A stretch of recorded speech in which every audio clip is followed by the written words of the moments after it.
Los místicos de antaño mantenían la tradición de venerar lenguajes antiguos y extintos, considerados ideales para rituales sagrados por su inmutabilidad y la veneración que surgía de su antigüedad. Se creía que todos los idiomas derivaban de un prototipo celestial primordial.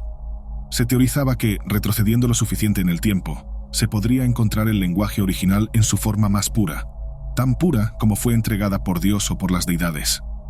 En este contexto, tal idioma será referido como lenguaje celestial, angelical o enoquiano, términos que designan el mismo fenómeno, la lengua de Dios y de los ángeles. La figura de Enoc es central en esta narrativa, emergiendo principalmente del libro de Génesis, del libro del Apocalipsis y del apócrifo libro de Enoc. Aunque muchos detalles cruciales sobre él se revelan a través de las visiones proféticas de dos ingleses en el siglo XVI, detalles que exploraremos más adelante. Según los textos, en el principio, Dios creó el universo articulándolo a través de palabras divinas, cuyas letras resplandecían en 49 tablas celestiales. Estos tabletes contenían no solo el lenguaje de la creación, sino también todo el saber pasado, presente y futuro, además de las llaves para los portales celestiales. Estos mismos conceptos se encuentran bajo diferentes nomenclaturas en diversas tradiciones religiosas a lo largo de la historia. Los egipcios se referían a esto como el libro de Tot, y las tradiciones hebraicas como el Sefer Raziel. Sin embargo, en la lengua enoquiana, tales escrituras son conocidas como Loagaet, o habla de Dios. En el Edén, Adán utilizaba la lengua inscrita en Loageth, comunicándose directamente con el Creador y nombrando cada elemento de la creación. No obstante, esta capacidad le fue retirada tras la expulsión del paraíso. Sin la habilidad de conversar con Dios o con los ángeles, Adán desarrolló la primera lengua humana, un esfuerzo basado en recuerdos distorsionados del lenguaje celestial.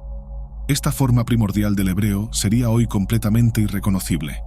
7 generaciones más tarde, el profeta Enoc, epónimo de la lengua enoquiana, fue considerado digno por los arcángeles no solo de restablecer la comunicación divina, sino también de entrar al cielo, observar los coros angelicales y el trono de Dios, además de tener acceso a las tablas celestiales.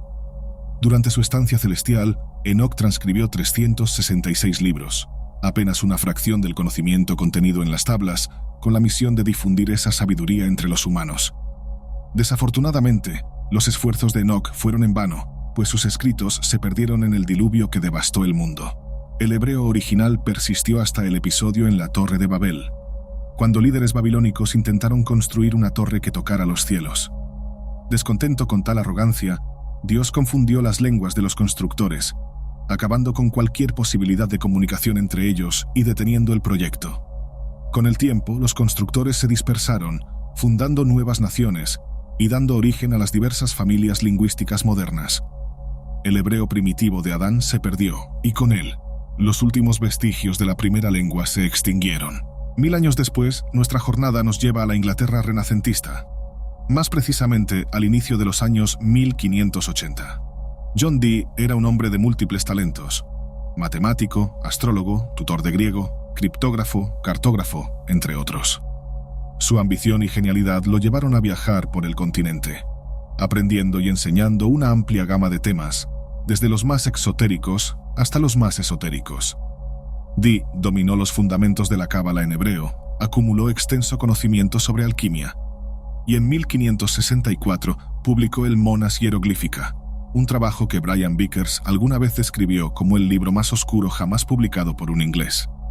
En su retorno a Inglaterra, su biblioteca, repleta de equipos científicos y valiosos volúmenes confiscados de monasterios recién disueltos, era considerada la mayor del país. Durante casi toda su vida, Dee se dedicó a la búsqueda de las verdades más profundas de la matemática, el misticismo, la alquimia y las ciencias ocultas. A los 50 años, comenzó a buscar verdades radicales, volviéndose hacia el mundo más allá del humano, el reino de los ángeles, a través de medios conocidos como videntes. Por medio de estos intermediarios, Dee habría hecho contacto con una compleja ecología de seres celestiales que le revelaron lo que hoy conocemos como magia enoquiana. Antes incluso de adentrarse en las revelaciones más profundas como la habla celestial, la lengua angelical, la criptografía apocalíptica del libro Loagaeth, los himnos y las invocaciones en la lengua revelada, y antes del espionaje divina del sistema de partes de la Tierra, Dee y su vidente, Edward Kelly, comenzaron a recibir visiones que formaron la base de un nuevo sistema de magia planetaria angelical, más comúnmente referido como Heptarquia Mística o el Gobierno Místico de los Siete. Entre marzo de 1582 y noviembre del mismo año, con algunas revelaciones adicionales en abril de 1583, los ángeles delinearon los planes para la construcción de un templo mágico. Este templo buscaba reconciliar y elevar al mago al plano celestial divino, que de otra forma estaría en estado de degradación pecaminosa. El sistema de magia propuesto no solo retomaría elementos de la magia tradicional de Salomón, sino también integraría radicalmente casi todas las formas de magia medieval y renacentista, consolidando los estudios de Dee en un sistema unificado y grandioso, sirviendo como preludio para las revelaciones angelicales apocalípticas que ocurrirían a lo largo de 1583. Ahora profundicemos en la ingeniosidad mágica y en la criptografía notoria de la Heptarquia Mística, cómo llevó al ascenso y caída de John Dee, y cómo influyó en figuras místicas como Aleister Crowley y hasta en los Beatles. Saludos a todos. Si están interesados en la magia, la alquimia, la cábala, la filosofía o la historia del ocultismo, asegúrense de suscribirse aquí en El Sendero Etéreo. Cada suscripción es un gran apoyo para los videos que realizo en mi canal. En el año de 1582, un par de nuevos profetas en la Inglaterra renacentista comenzó a recibir mensajes de entidades que afirmaban ser ángeles. John Dee, un matemático de renombre mundial, y Edward Kelly, un alquimista con un pasado enigmático, fueron informados de que habían sido elegidos para reintroducir la perdida lengua angelical a la humanidad. Ellos recibieron este conocimiento mediante una serie de enigmas criptográficos complejos. Dee, descrito como un hombre alto y delgado, de tez pálida y con una barba larga y blanca como la leche, vestía una túnica artística con mangas largas. Más allá de su apariencia distintiva, el Dr. John Dee era una de las fuerzas más influyentes de Inglaterra. Matemático, lingüista, navegante, inventor, astrónomo y astrólogo, era el consejero de confianza de la reina Elizabeth Pinimeso. Nada significativo ocurría sin su consulta especializada o una visita a su residencia en Mortlake, que albergaba la biblioteca más grande y rica de Inglaterra, conteniendo más de 4.000 tomos científicos antiguos, muchos de los cuales él mismo había recopilado. Durante el Renacimiento inglés, una era en la que ciencia, magia y religión se entrelazaban, Dee era un devoto cristiano que creía que todo conocimiento servía a Dios. Influenciado por las filosofías herméticas, sostuvo que lo divino podía influir en la naturaleza y viceversa. La astrología y la alquimia eran áreas principales de esta interacción. Pero fue la teurgia, la práctica de invocar entidades sobrenaturales para adquirir conocimiento oculto, la que realmente capturó su imaginación. A pesar de los desafíos en sus prácticas teológicas independientes, una noche de otoño de 1581, mientras oraba, Dee tuvo una visión del ángel Uriel, quien le entregó un cristal translúcido, prometiéndole que sería una herramienta para comunicarse con los ángeles. Este método de comunicación, conocido como videncia, involucraba observar una superficie reflectante para recibir mensajes de otras realidades. Dee llamaba a su cristal Piedra del Zapato, y tras varios intentos frustrados y videntes desenmascarados como fraudes, su búsqueda parecía destinada al fracaso. Fue entonces cuando, un año más tarde, Edward Kelly se presentó ante John Dee.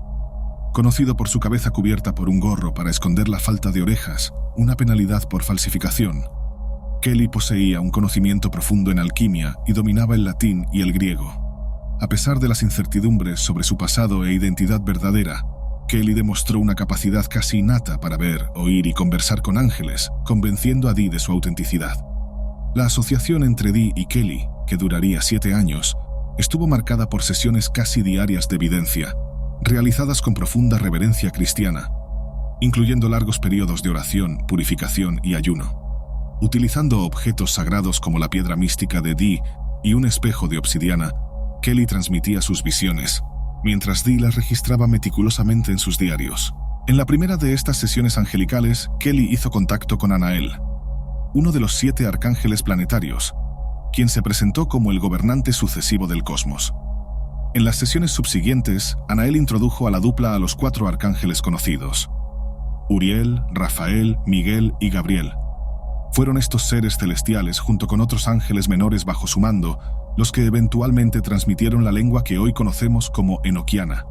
John Dee, un erudito renombrado, estaba profundamente familiarizado con las leyendas de Enoch, el último humano que supuestamente había sido capaz de comunicarse directamente con ángeles.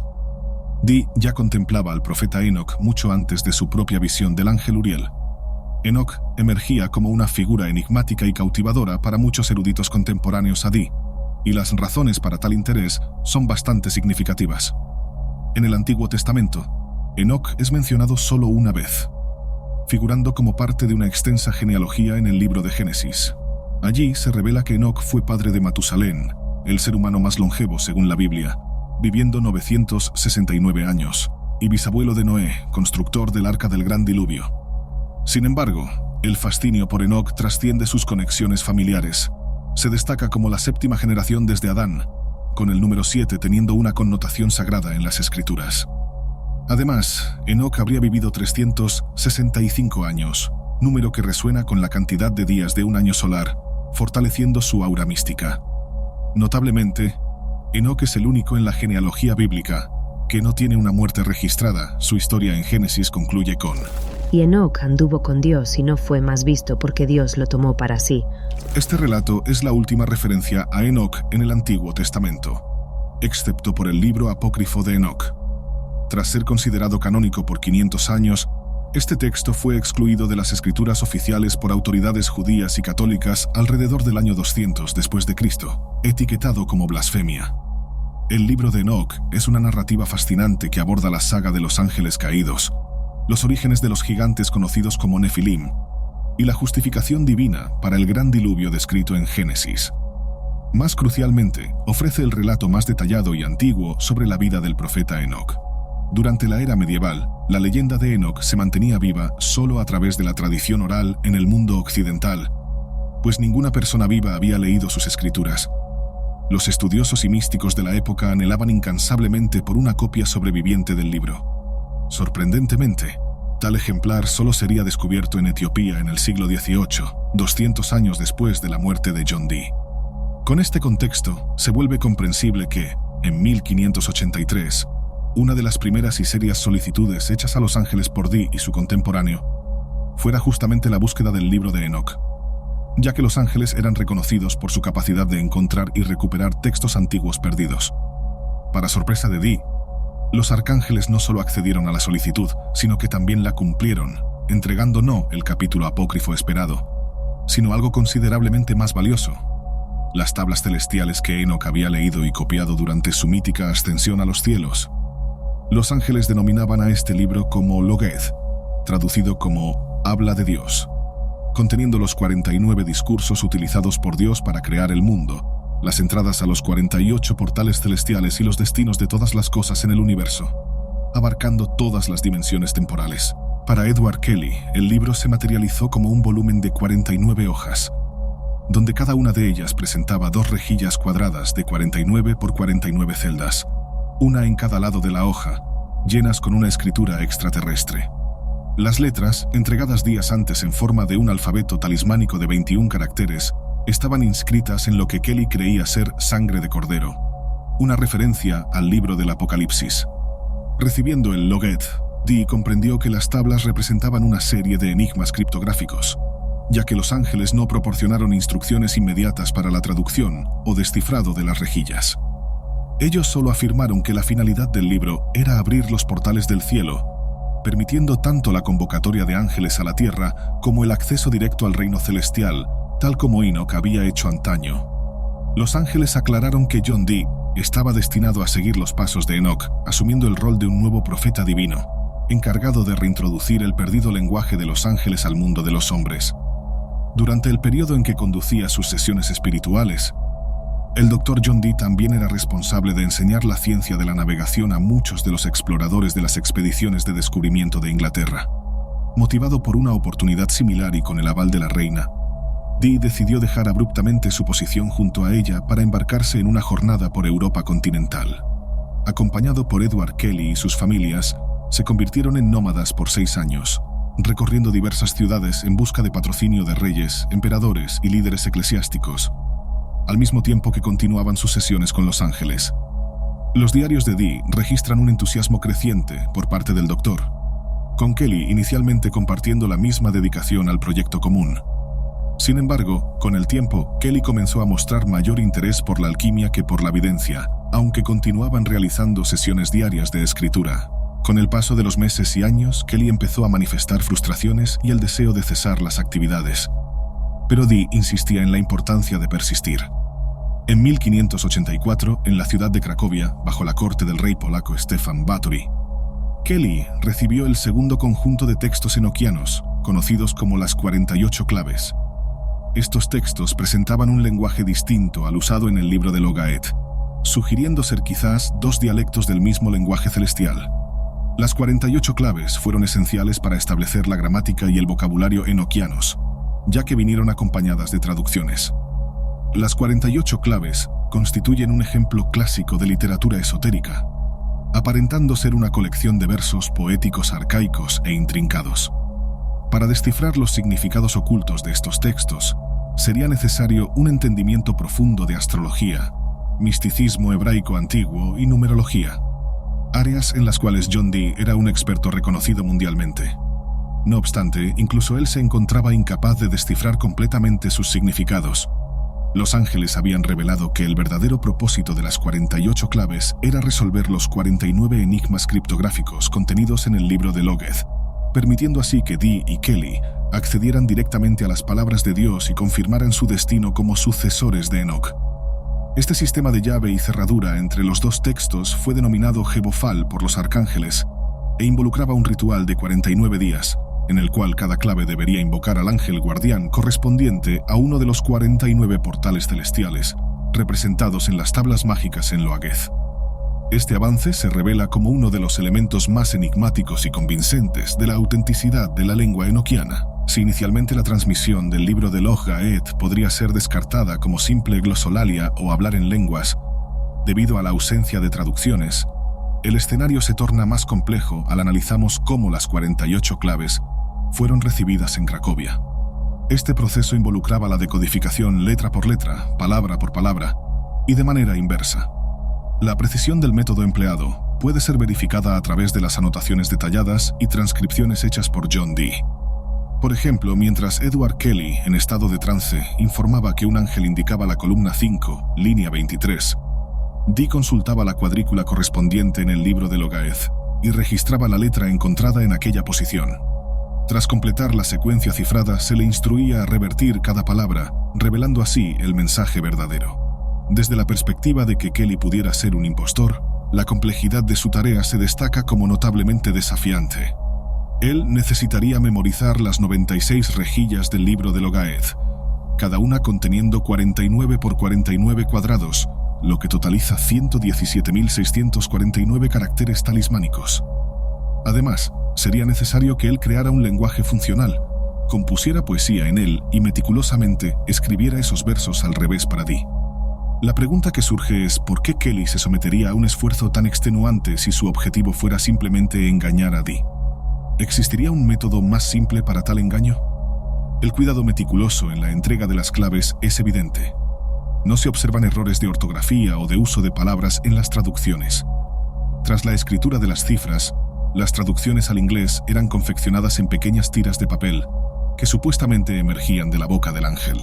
Fue de esta forma intrincada y detallada que el enoquiano que hoy conocemos fue recibido, añadiendo un nivel adicional de autenticidad y complejidad al fenómeno.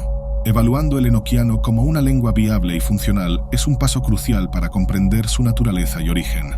A lo largo de los años, varios lingüistas se han dedicado al estudio del enoquiano, analizando sus características para determinar si se trata de una lengua natural o meramente inventada. Las investigaciones han revelado que el enoquiano posee un sistema fonético distinto, además de una gramática y sintaxis propias. Aunque su vocabulario pueda ser potencialmente limitado debido a la escasez de textos adicionales para comparación, la lengua demuestra capacidad para expresar matices sutiles, complejos e intrincados, como evidencian las traducciones de las 48 claves. Esta sofisticación llevó a algunos escépticos a especular que el enoquiano podría ser derivado de otra lengua existente, aunque no presenta similitudes directas con ningún idioma conocido, incluyendo el hebreo bíblico, frecuentemente considerado por muchos cristianos y judíos como el idioma primordial de Adán. El desafío que el enoquiano impone a los estudiosos de la lingüística reside en la dificultad de aceptar que una nueva lengua pueda ser creada sin influencias o préstamos de idiomas ya existentes, sean estos intencionales o accidentales. Si el enoquiano es verdaderamente único en su construcción, esto plantea la intrigante posibilidad de que sea una lengua natural, o quizás incluso sobrenatural. Incluso Donald Laycock, uno de los críticos más rigurosos y un lingüista respetado, admite la complejidad de este enigma lingüístico en su obra Complete Enochian Dictionary. Su conclusión encapsula la perplejidad enfrentada por los estudiosos.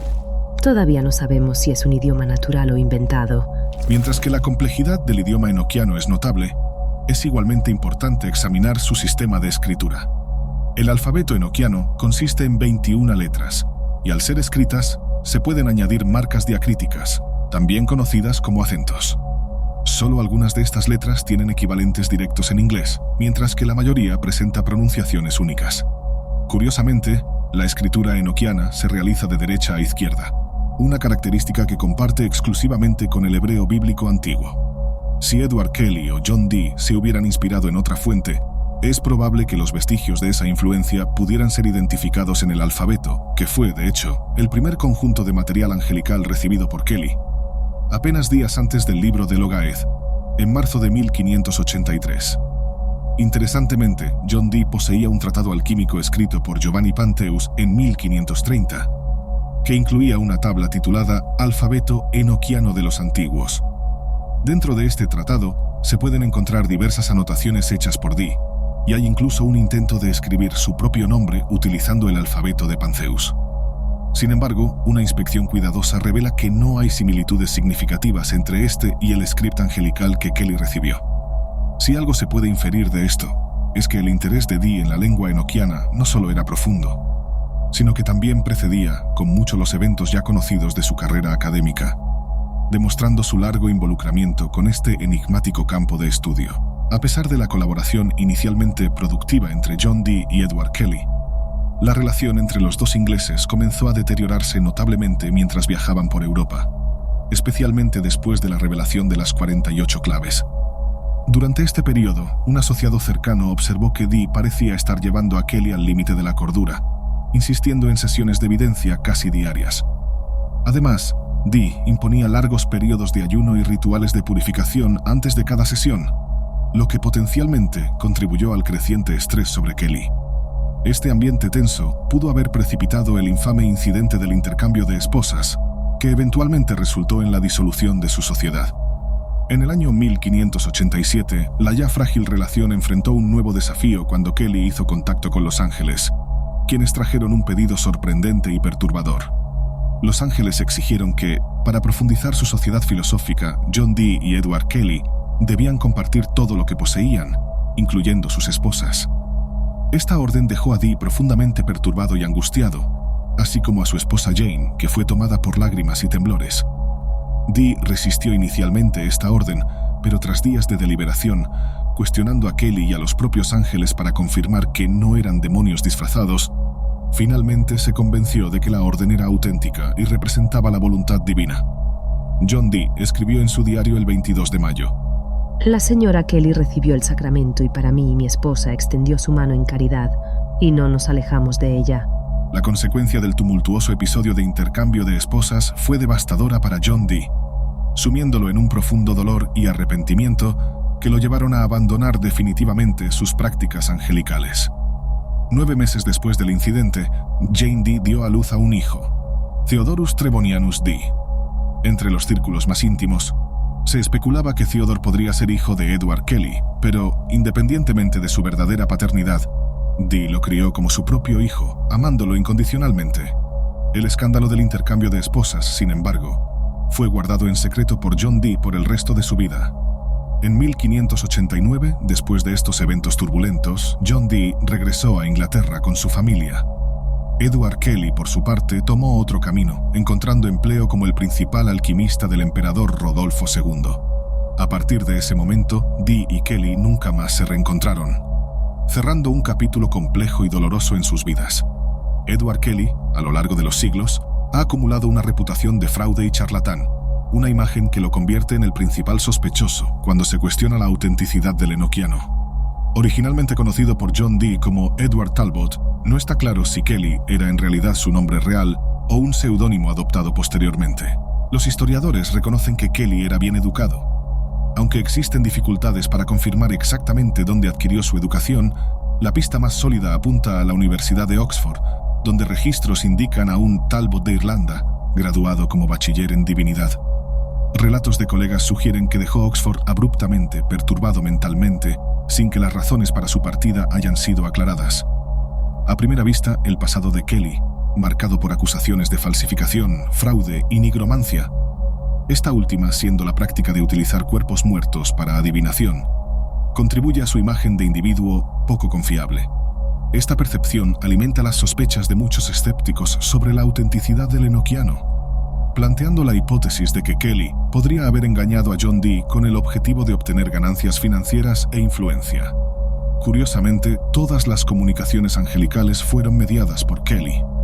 John Dee nunca vio ni oyó directamente a los ángeles. El propio Dee admite en su diario la limitación de su percepción espiritual, afirmando: «Usted sabe que yo no puedo ver ni hacer videncia». La relación de confianza entre John Dee y Edward Kelly dejaba a Kelly en una posición extremadamente ventajosa, intensificando las sospechas de manipulación. Sin embargo, existen numerosas contradicciones en esta teoría que sugieren una complejidad mayor que simplemente catalogar a Kelly como un impostor.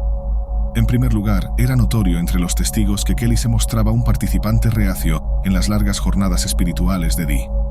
Para alguien supuestamente ansioso por interrumpir las sesiones, el complicado y extenuante método de recepción de las 48 llaves parecería aún más desagradable. Además, Kelly tendría que haber memorizado la ubicación exacta de 117.649 caracteres y ser capaz de hablar enoquiano al revés, una hazaña improbable, especialmente cuando él mismo se quejaba a Dee sobre las dificultades para comprender idiomas eruditos en su forma convencional. ¿Por qué se sometería a un esfuerzo tan arduo y riesgoso? En segundo lugar, la traducción inglesa de las 48 llaves posee un estilo de escritura distinto de las obras conocidas de Kelly, lo que plantea la cuestión de cómo podría haber plagiado un texto de una fuente inexistente. Además, a menudo se olvida que Kelly fue solo uno entre varios videntes que trabajaron con Dee. Antes de él estaba Barnabas Saul. Después de su partida, llegaron Arthur, el propio hijo de Dee, y más tarde Bartholomew Hickman. Si Kelly estuviera fabricando las comunicaciones angélicas, esperaríamos ver variaciones en los estilos y métodos entre los diferentes videntes. Pero las transcripciones de Dee muestran una notable consistencia, con muchos paralelismos entre los videntes. Incluso cuando dejó Inglaterra junto a Kelly, Dee mantuvo una comunicación constante con la reina. Este hecho por sí solo quizás debiera otorgarle a Dee una credibilidad y confiabilidad notables. Además, Dee era un cristiano profundamente devoto, y era evidente para todos a su alrededor que tomaba muy en serio sus investigaciones sobre magia y el lenguaje de los ángeles. En varios momentos, su dedicación lo colocaba en posiciones vulnerables, donde expresaba intensa frustración con la complicada tarea de traducir y comprender la pronunciación y gramática de este idioma místico. El carácter de Dee se mostraba consistente y robusto, resistente a cuestionamientos, desde el inicio de su interés por la sabiduría divina. Dee no buscaba estos conocimientos meramente por curiosidad académica o como un erudito insaciable, sino que los veía como un deber sagrado hacia el cielo. Él afirma en su diario: «Mi misión es de Dios, no pretendo nada, ni soy un hipócrita, un hombre ambicioso o engañado, ni un soñador en esta causa». Por lo tanto, ante las dudas que a menudo emergen sobre su sanidad, es relevante observar que, a lo largo de su vida, nunca hubo informes de enfermedad mental por parte de su familia o asociados cercanos. Uno de ellos incluso destacó que el enfoque de Dee hacia las sesiones espirituales era notablemente libre de cualquier fanatismo delirante. En las propias anotaciones de Dee se encuentran evidencias de su riguroso método de trabajo. Él hacía un minucioso cruce de información de cada transcripción, autenticaba meticulosamente la identidad de cada ángel comunicante y registraba reflexiones junto con admisiones de sus fallos más vulnerables. Así, etiquetar a Dee como loco no solo ignora estas evidencias meticulosas, sino que también hace un desfavor a un hombre que, por sus contribuciones intelectuales y dedicación a sus estudios místicos y científicos, ciertamente merece respeto y reconocimiento histórico. La consistencia y seriedad con que trataba sus investigaciones espirituales y académicas apuntan a un individuo profundamente comprometido y lúcido, cuyas prácticas, aunque no convencionales, estaban fundamentadas en una búsqueda intensa y personal por conocimiento y verdad. Liberado de las obligaciones angélicas, Edward Kelly partió hacia el Sacro Imperio Romano, donde disfrutó del patrocinio del emperador Rodolfo II, a quien persuadió de la inminente producción de oro a través de sus experimentos alquímicos. Su vida tomó un giro hacia la extravagancia, y en 1590, Kelly fue ennoblecido como Sir Edward Kelly de Imani y New Leuven. Sin embargo, esta meteórica ascensión estaba a punto de enfrentar un giro abrupto. En mayo de 1591, Rodolfo encarceló a Kelly, oficialmente por haber matado a un oficial llamado Jerry Hankler en un duelo. No obstante, es más plausible que la prisión haya ocurrido porque Rodolfo temía que Kelly huyera de Praga sin cumplir la promesa de producir oro. En 1595, tras años en el calabozo, Kelly convenció al emperador de su capacidad para realizar la transmutación prometida, siendo restablecido en su estatus, pero bajo estricta vigilancia. Aún así, tras meses de intentos fallidos, la paciencia de Rodolfo se agotó. Kelly fue encarcelado definitivamente en el castillo de Ganavin, en Most, en 1598. Durante un intento de fuga de la Torre Alta, Kelly cayó y se rompió las piernas, siendo arrastrado de vuelta a prisión, donde murió días después debido a las heridas. Mientras que el destino de Kelly fue marcado por una trágica ironía, el de John Dee siguió un curso más tranquilo y sombrío. Por solicitud de la propia reina Elizabeth, Dee y su familia regresaron a Inglaterra en 1589. Fue recibido en Londres con una escolta de 20 soldados y la reina lo acogió en Richmond, celebrando su regreso. No obstante, al volver a su residencia en Mortlake, Dee encontró una escena desoladora. Su valiosa y querida biblioteca personal había sido vandalizada e incendiada, con más de un tercio de sus invaluables manuscritos perdidos para siempre. Esta pérdida marcaba un fin melancólico para la vida de un hombre que había dedicado tanto al conocimiento y al espiritual. Al regresar a Inglaterra, John Dee descubrió que la percepción pública sobre él había cambiado drásticamente durante su ausencia. Ahora era temido por muchos de sus vecinos como un conjurador de espíritus, en un país donde el estudio y la práctica del ocultismo ya no eran vistos con buenos ojos. Con el corazón destrozado por esta hostilidad creciente, Dee encontró algo de consuelo en el apoyo de Elizabeth, quien generosamente lo nombró guardián de la Christ Church en Manchester. Sin embargo, incluso en esta nueva posición, enfrentó desprecio y traición por parte de sus colegas y subordinados. La tragedia personal también lo golpeó duramente cuando su esposa Jane y 2 de sus hijas sucumbieron a la epidemia de peste negra. Con la muerte de la reina Elizabeth en 1603 y la ascensión de James I, la situación de Dee empeoró aún más. James I, conocido por su aversión al ocultismo, intensificó la vigilancia sobre aquellos considerados hechiceros. Dee fue uno de los afectados, siendo privado de sus posiciones académicas y eventualmente abandonado por la sociedad. Enfrentando la pobreza en sus últimos años, Dee se vio forzado a vender sus preciosos libros uno a uno para sostenerse y cuidar de su hija Catherine, quien permaneció a su lado hasta su muerte a los 81 años, en Mortlake. Curiosamente, la lápida de Dee fue robada, y hoy, tanto el lugar exacto de su sepultamiento como el año preciso de su muerte permanecen un misterio. El propio Dee, en 1583, año en que dejó Inglaterra con Kelly, registró un pesadillo premonitorio en su diario que tal vez simbolizaba sus futuras adversidades. Sábado por la noche soñé que estaba muerto y luego mis entrañas fueron retiradas. Caminaba y hablaba con varios, incluido el señor tesorero, que vino a mi casa para quemar mis libros. A pesar del final trágico de su viaje, hoy se reconoce la complejidad de John Dee y su significativa contribución tanto en el ámbito político como científico. Su legado, aunque marcado por controversias y desafíos, destaca la rica red de sus investigaciones y el impacto duradero de sus exploraciones de lo divino y lo oculto. La contribución más significativa de John Dee, según él mismo, fue el descubrimiento de un lenguaje celestial, junto con Edward Kelly, que hoy conocemos como enoquiano. Este conocimiento proviene directamente de los registros meticulosos que Dee mantuvo en su diario. Como un hombre mayor, Dee vivía temeroso de que sus vecinos y otros residentes de la ciudad pudieran destruir su trabajo, considerándolo herético. Para proteger sus descubrimientos, escondió varios de sus diarios y un grimorio en un compartimento secreto en el fondo de un baúl de madera, donde permanecieron ocultos por más de 50 años después de su muerte. Este baúl, eventualmente subastado a un pastelero como un regalo para su esposa, guardaba secretos que solo serían descubiertos 2 décadas más tarde, cuando la esposa encontró el fondo falso. Desafortunadamente, antes de su descubrimiento, una empleada analfabeta utilizó muchas de las páginas de los diarios para encender la chimenea, destruyendo parte de este tesoro histórico. Por suerte, la esposa intervino a tiempo para salvar los fragmentos restantes. Gracias a ese rescate, lo que aún poseemos de esos escritos es invaluable, aunque todavía lamentamos las partes perdidas de los manuscritos originales, lo que impacta nuestra capacidad de interpretar plenamente el enoquiano. Curiosamente, John Dee nunca usó el término enoquiano para describir esta lengua. Él se refería a ella como la habla adámica, angélica o celestial. El término enoquiano solo vino a ser adoptado posteriormente, en analogía al libro de Loageth, que supuestamente contiene escritos copiados por Enoch. Así como los libros de la Torá son asociados a Moisés. Muchos de los diarios de Dee con información sobre esta lengua celestial permanecieron cerrados y dispersos entre diferentes familias hasta finales del siglo XIX, cuando fueron redescubiertos por la Orden Hermética de la Aurora Dorada, un grupo dedicado al estudio y práctica del ocultismo y las ciencias herméticas. A finales del siglo XIX, Gran Bretaña fue testigo del surgimiento de una influyente sociedad secreta conocida como la Orden Hermética de la Aurora Dorada. Fundada por Samuel Liddell MacGregor Mathers, la organización se dedicaba a la magia oculta, el misticismo y la metafísica, manteniéndose al margen del pensamiento convencional de la época.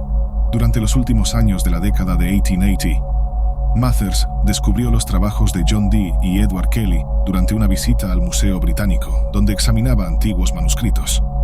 Reconociendo la importancia de estos escritos, Mathers pronto comenzó a incorporar los descubrimientos en las prácticas y rituales de la Aurora Dorada. Él combinó el lenguaje enoquiano y las claves angélicas de Dee y Kelly con elementos de magia egipcia y tradiciones cabalísticas para formar un sistema cohesivo que se convertiría en la base de las actividades del grupo. La influencia de la Aurora Dorada no se limitó solo a sus miembros directos, sino que se extendió por toda Europa, impulsando un renacimiento ocultista moderno. Entre sus miembros más notables estaba Aleister Crowley, quien se convertiría en una figura central en el ocultismo del siglo XX. Nacido el 12 de octubre de 1875 en Warwickshire, Inglaterra, Crowley era el heredero de una próspera empresa cervecera. Desde joven, a pesar de una crianza en un entorno cristiano conservador, Crowley mostraba un profundo interés por las prácticas ocultas y las religiones misteriosas del Oriente, dedicándose ávidamente a la lectura e intentando incorporar estos conocimientos místicos en su vida mucho antes de alcanzar la madurez. De adulto, Aleister Crowley fue a la Universidad de Cambridge, pero decidió salir sin concluir el curso poco después de recibir su herencia.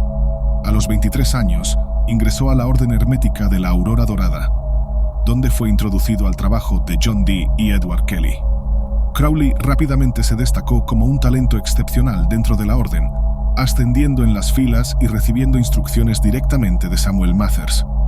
Crowley pronto se sintió desilusionado con el liderazgo de la Aurora Dorada, creyendo que poseía una capacidad superior para dirigir el grupo. Esta creencia lo llevó a fundar su propia facción dentro de la Orden y a intentar un golpe de estado que resultó fallido. Tras el fracaso fue expulsado del grupo. La expulsión, sin embargo, no marcó el fin de su viaje en el ocultismo. Crowley entonces dejó Inglaterra y embarcó en un periodo de viajes y exploración espiritual que lo llevó a la India, China y Egipto. En estos viajes, escaló montañas, visitó templos antiguos y vivió de manera hedonista, consumiendo drogas y participando en numerosos romances. Su aventura más significativa tuvo lugar en 1904, mientras estaba en El Cairo con su recién esposa durante la luna de miel. Allí, Crowley vivió un episodio que cambiaría profundamente su vida y su práctica espiritual. Durante la estancia, su esposa comenzó a sufrir de delirios, diciendo repetidamente: «Ellos te esperan». Cuando Crowley preguntó quiénes eran ellos, su esposa respondió que era el dios Horus. Intrigado e inicialmente escéptico sobre las afirmaciones de su esposa, Crowley eventualmente fue confrontado por una voz que identificó como Aiwass, quien afirmaba ser el mensajero de Horus. Durante 3 días consecutivos, Crowley anotó diligentemente todas las palabras pronunciadas por Aiwass, que más tarde formarían la base de uno de sus trabajos más influyentes y controvertidos, el Libro de la Ley. Al sumergirse en la escritura de Liberal Bell Legis, o el Libro de la Ley, Aleister Crowley comenzó a creer que era la reencarnación literal de Edward Kelly. Esta creencia estaba anclada en la idea de que él, al igual que Kelly, estaba recibiendo palabras directamente de un ángel, en este caso Aiwass, y de esta manera continuaba el trabajo iniciado por John Dee y Edward Kelly siglos antes. Según lo transmitido por Aiwass, a Crowley se le informó que la humanidad estaba entrando en un nuevo eón, y que él, Crowley, sería el profeta de esta nueva era. Armado con esta revelación, Crowley estableció su propia religión llamada Thelema, que se basaba en las doctrinas encontradas en El Libro de la Ley. Pronto comenzó a difundir sus ideas y filosofías, incluyendo la primera explicación detallada de los trabajos de Dee y Kelly en un texto que tituló Un resumen breve de la representación simbólica del universo, derivado del Dr. John Dee a través de la evidencia de Sir Edward Kelly. El trabajo de Crowley no solo revisó los descubrimientos de Dee y Kelly, sino que también los combinó con su extenso conocimiento sobre religiones antiguas y prácticas ocultas. Uno de los conceptos centrales que desarrolló fue el del cuerpo de luz o cuerpo astral, un concepto que, aunque presentado de manera única por Crowley, encuentra paralelos en diversas tradiciones espirituales alrededor del mundo. Como un estudioso lo describió, el cuerpo de luz es una experiencia extática, mística o extracorporal, en la cual el viajero espiritual abandona el cuerpo físico y viaja en su cuerpo sutil hacia reinos superiores. Para Aleister Crowley, la práctica de viajar en el cuerpo de luz era una herramienta esencial dentro de las enseñanzas de Thelema. Él concebía esta práctica como algo mucho más profundo que simplemente acceder a reinos superiores. Para él, el cuerpo de luz funcionaba como un almacén de toda experiencia. Inspirado por el trabajo de John Dee y Edward Kelly, Crowley expandía esta noción para incluir la idea de conectarse con seres que existían en un plano superior, elevándose para alcanzar e interactuar con estas entidades más elevadas. Crowley describía el proceso como una forma de invadir santuarios espirituales que estaban protegidos de los no iniciados, establecer comunicaciones con sus habitantes y, a través de estas interacciones, adquirir conocimiento y poder o incluso comandar sus servicios. En este contexto, él veía el cuerpo de luz como la llave esencial para acceder al conocimiento que una vez poseyó Enoch.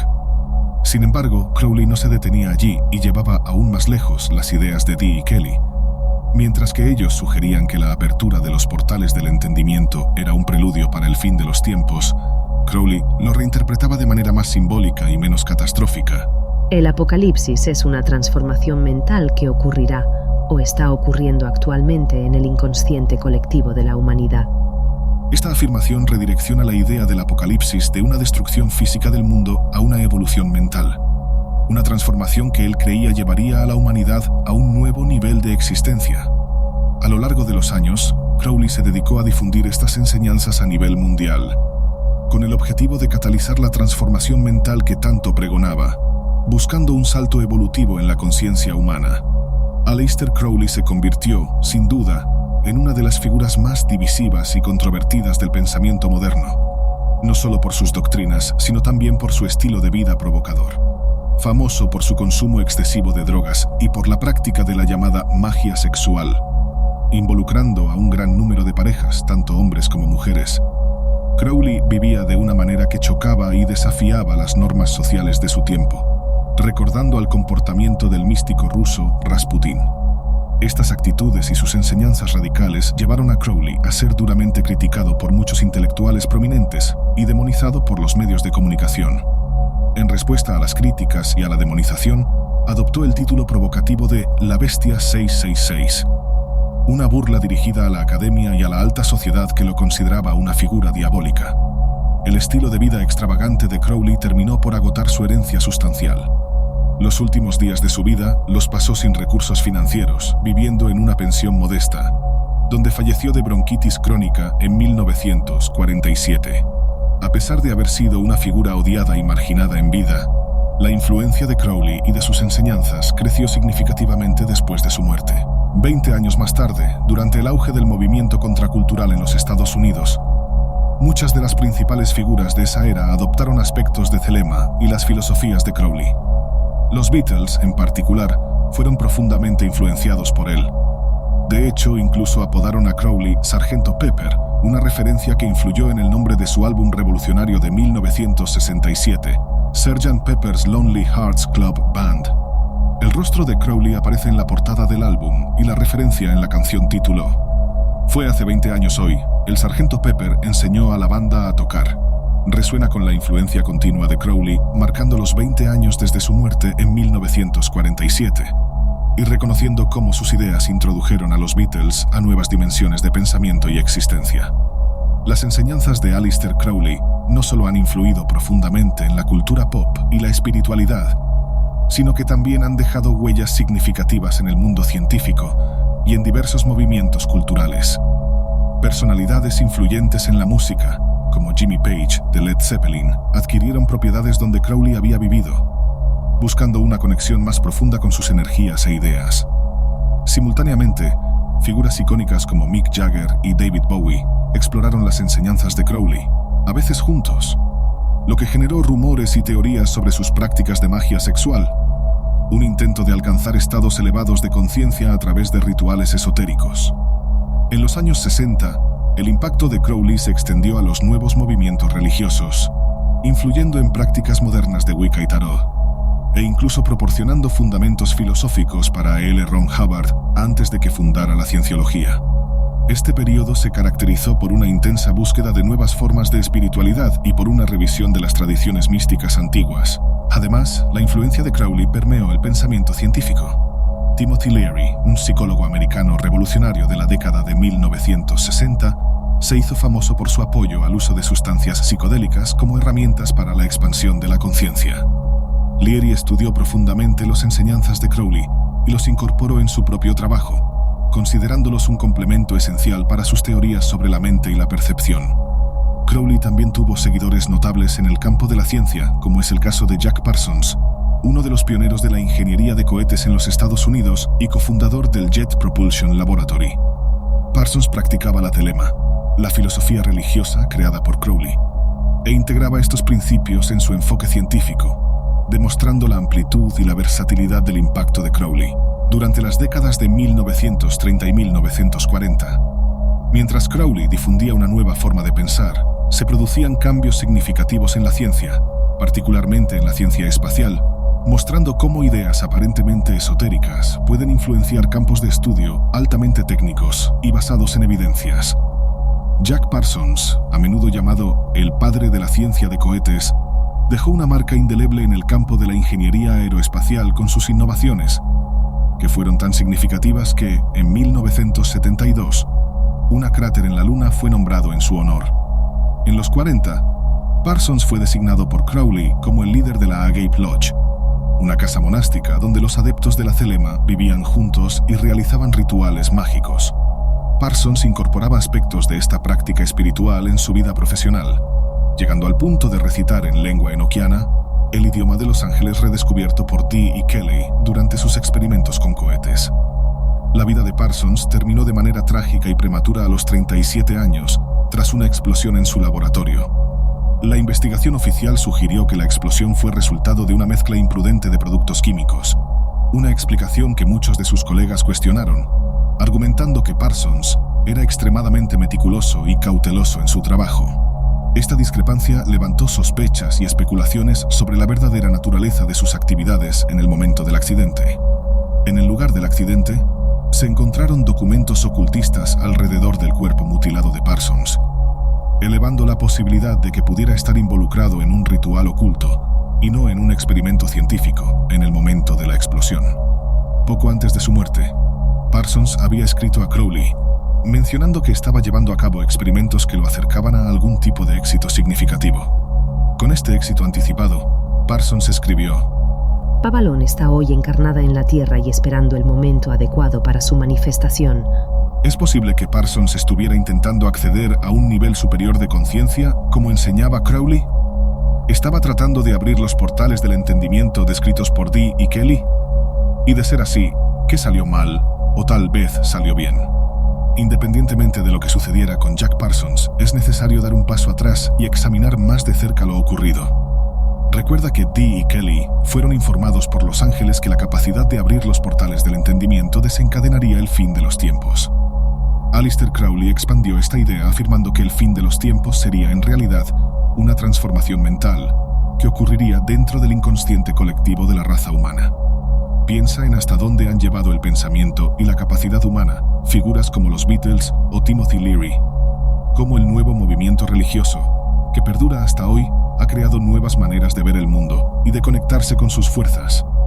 Piensa en Jack Parsons cantando en un idioma enoquiano hace mucho perdido mientras trabajaba en experimentos de cohetes que proporcionarían a la humanidad una nueva manera de pensar, derivada de la exploración espacial.